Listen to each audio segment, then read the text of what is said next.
અગ્નિએ કુબેરને જન્મ આપ્યો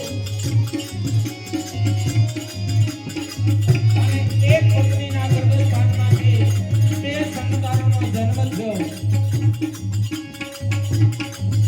એમાંનો એક રાવણ અને બીજો કુંભકર્ણ.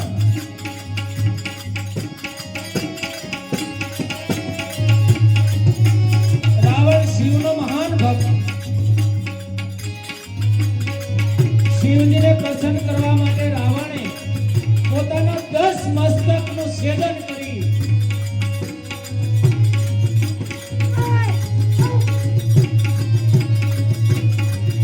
અને પ્રાપ્ત કર્યું.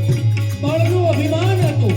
1000 હાથીનું જેનામાં જોર હોય એને કેમ અભિમાન ન હોય?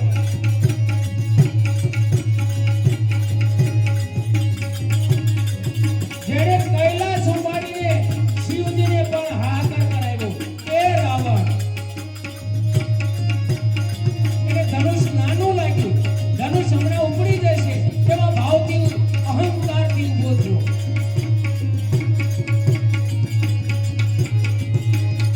ખૂબ તાકાત લગાવી પણ એક કસુવાર આ શિવનું ધનુષ હલતું પણ નથી.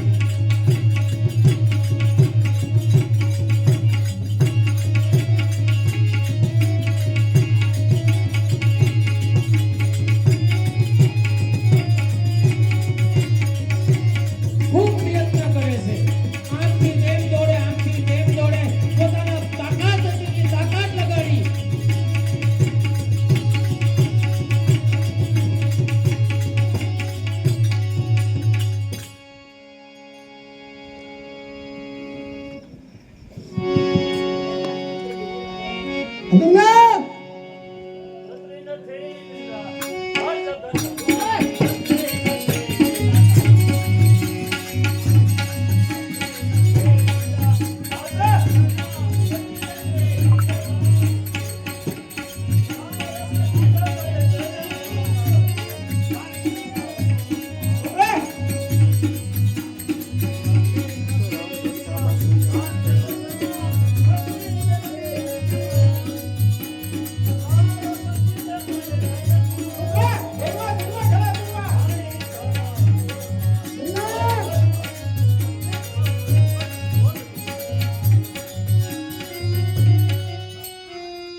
આ ધનુષને એક એક પાટું કે પાતાળમાં નાખી દો.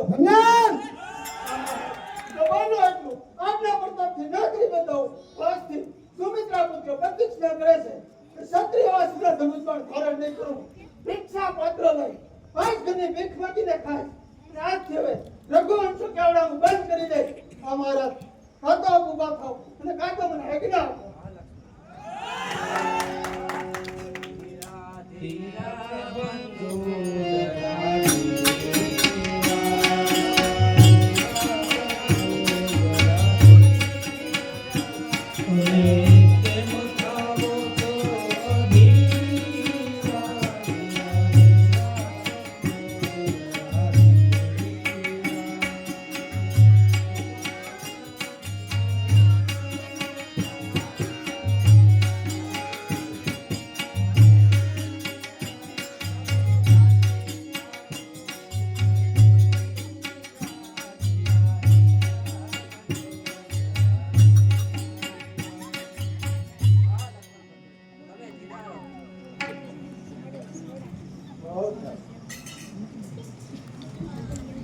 જ્યાં સુધી ગુરુજીની આજ્ઞા ન હોય ત્યાં સુધી આપણાથી ક્ષત્રિય હોવા નાતે પણ આપણે ઊભા ન થઈ શકીએ. કારણ કે આપણે ગુરુજી સાથે આવ્યા છીએ અને ગુરુજી જ્યાં સુધી આપણને આજ્ઞા ન આપે ત્યાં સુધી આપણાથી કાંઈ ન થઈ શકે.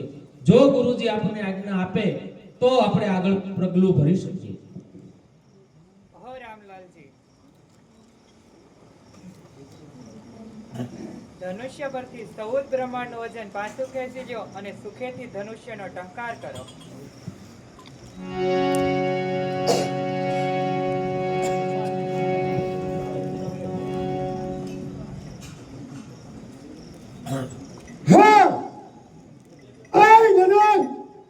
ધનુષની અંદર કપાટ કરે ભલે સભામાં તે મારે આપ્યું પડે. ચિત્તાનું હરણ ન કરો તો લંકાઈશ ને. આ ભરી સભામાં મારી ખીચડીની આબરૂ પડી છે. એકવાર દાસીનું હરણ ન કરું તો